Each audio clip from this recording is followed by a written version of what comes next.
ভারত মূলত চাইছে যে এসব করে বাংলাদেশের মানুষের মধ্যে একটা বিভাজন তৈরি করতে। বাংলাদেশের মানুষজন বিভাজিত হয়ে যাবে, সুতরাং আবার শেখ হাসিনার মতো একজন ফ্যাসিস্টকে রাষ্ট্র ক্ষমতায় কিংবা বাংলাদেশের রাজনীতিতে পুনর্বাসিত করবে। বিষয়টি আসলে তা না। ভারত বোকার স্বর্গে বাস করছে। ভারতীয় গোয়েন্দা সংস্থা র এবং অন্যান্য মেশিনারিজ গুলো ভীষণভাবে চেষ্টা করছে তারই প্রতিবাদে, এবং শুধু তারই প্রতিবাদে আজকে সমগ্র বাংলাদেশের ছাত্র জনতা, মেহনতি মানুষ একত্রিত হয়ে এক কাতারে আমরা এসেছি এই ভারতের বিরুদ্ধে, ভারতের আগ্রাসী আচরণ এবং বাংলাদেশের বিরুদ্ধে যে ভারতের প্রপাগান্ডা, মিথ্যাচার এবং বাংলাদেশকে নিয়ে যে ভারতের কূট চক্রান্ত, সেগুলো মোকাবেলা করার জন্য আমরা একত্রিত হয়ে প্রতিবাদ করছি। এবং সশস্ত্র বাহিনীর সকল সদস্যদেরকে সাথে নিয়ে, বাংলাদেশের 18 কোটি জনগণকে সাথে নিয়ে আমরা তাদের তীব্র প্রতিবাদ জানাই।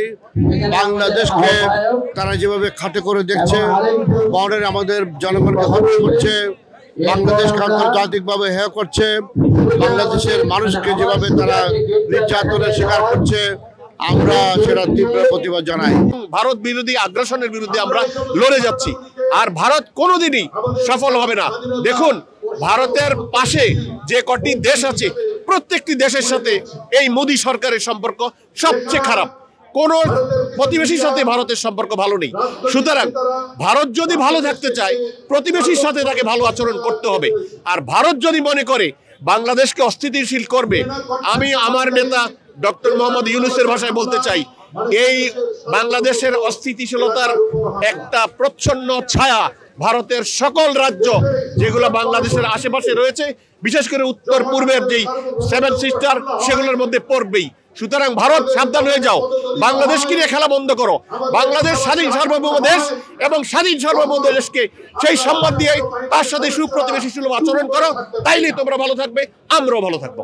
প্রতিবেশীর সঙ্গে প্রতিবেশী সুলভ আচরণ করা উচিত, এবং আমরা যদি আমাদের উপরে কোনো আক্রমণ হয়, তাহলে অবশ্যই আমরা এটা 71 থেকে আরো বেশিভাবে আমরা প্রতিহত করব, এবং ইনশাআল্লাহ আমরা আল্লাহর মাতৃভূমিতে পা রাখলে ওদের পা ধ্বংস করে দিব। আমরা যে মিথ্যের তারা বলে বেড়াচ্ছে, সেটার প্রতিবাদ করা উচিত।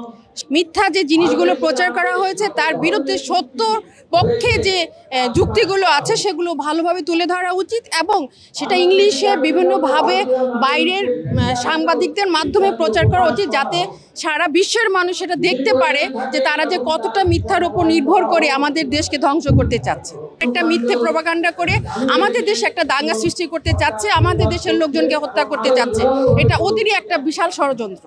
যে বেগম খালেদা জিয়াকে যখন অন্যায়ভাবে কারান্তরণ করা হয়, হেফাজতের শত শত লোককে যখন মারা হয়, এই যে বিপ্লবের সময় যখন প্রায় 3000 মানুষের মতো নিহত হলো এবং 1 লক্ষ মানুষ আহত হলো, তখন তোমাদের মায়া কোথায় ছিল?